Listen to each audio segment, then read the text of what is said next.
Livro A Arte da Guerra, O Nascimento do Império Chinês. Autor Ko Wu-Yang. Editora Conrad. Descubra a arte da guerra aplicada na prática. A história da China antiga foi marcada por fragmentação política e guerras. Muitas guerras. As constantes disputas políticas e confrontos militares levaram ao desenvolvimento e estudo de tratados militares refinados, que se tornaram célebres e passaram a fazer parte do cotidiano da população chinesa.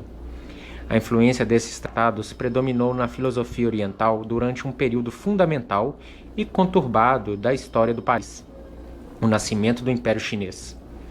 A unificação do território pelo imperador Qin e as guerras subsequentes entre os reinos de Shu e Han são lições práticas da filosofia da arte da guerra.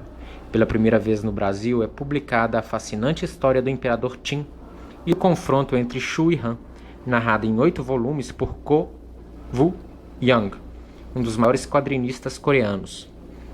Você será apresentado a personagens fundamentais da China antiga e irá testemunhar batalhas, atentados e jogadas políticas que até hoje são contados no folclore chinês. A disputa pela supremacia da China está apenas começando.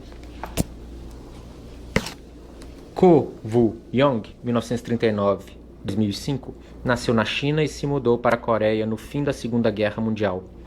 Estreou nos quadrinhos em 1954 com uma versão coreana do Mickey Mouse e não parou mais de produzir.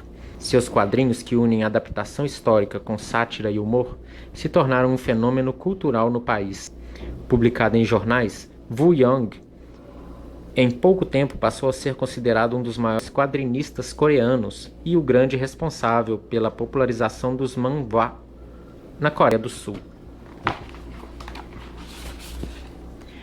Na antiguidade chinesa, o quadro de fragmentação política e de lutas constantes vividos nos 5 séculos finais da dinastia Zhou, antes da unificação em 221 a.C., levou a um aprofundamento do estudo das estratégias militares. A principal obra dessa época é A Arte da Guerra, de Sun Tzu. Sun Tzu era contemporâneo de Confúcio e elaborou um pequeno tratado de estratégia militar em 13 capítulos, que se tornou um clássico, sendo estudado até os dias atuais.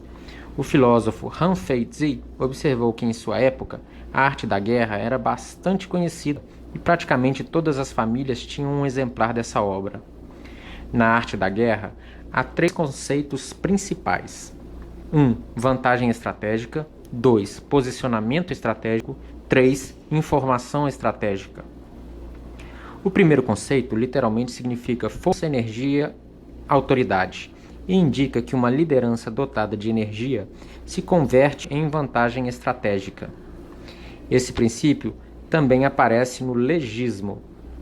O segundo conceito significa literalmente forma, imagem, e indica que o conhecimento do terreno é fundamental para se conseguir uma posição estratégica tanto do ponto de vista ofensivo como defensivo. O terceiro conceito significa literalmente conhecimento prévio e indica a necessidade de se obter informações estratégicas sobre o inimigo. O conhecimento prévio implica um complexo jogo de espionagem e contra-espionagem, no qual se procura conhecer os pontos vulneráveis do inimigo e, ao mesmo tempo, induzi-lo ao erro. Tais questões resultam na constatação de que toda luta é baseada em algum truque, ou a guerra é a arte da dissimulação. Para Sun Tzu, o objetivo final do ponto de vista estratégico é conseguir vencer sem lutar. Ou seja, convencer o inimigo de que ele seria derrotado inevitavelmente. Em 100 batalhas, 100 vitórias não são a excelência das excelências. Não batalhar e subjugar as tropas do outro é a excelência das excelências. No famoso livro das 36 Estratégias, há uma referência à guerra entre os reinos de Shu e Han, no qual o recurso da dissimulação visto acima é aplicado.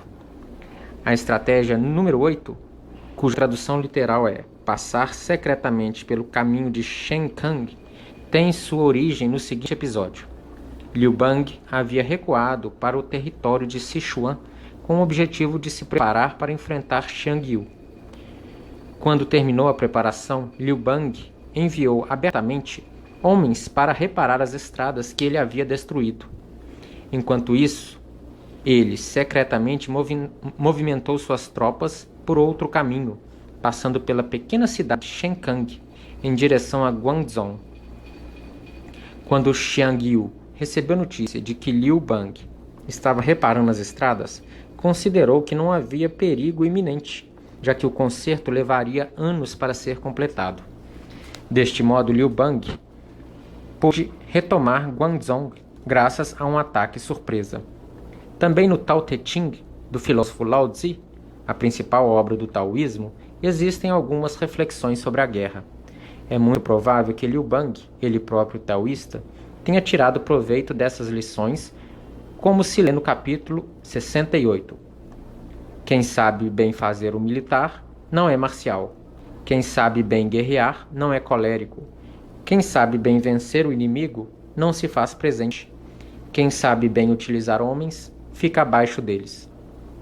Para concluir, podemos dizer que a guerra entre Shu e Han, personificada nas diferenças de personalidade e de conduta entre seus principais antagonistas, Xiang Yu e Liu Bang, teve o seu desfecho profetizado no seguinte princípio de Lao Tzu: suavidade vence violência, ou o flexível e o fraco vencem o duro e o forte.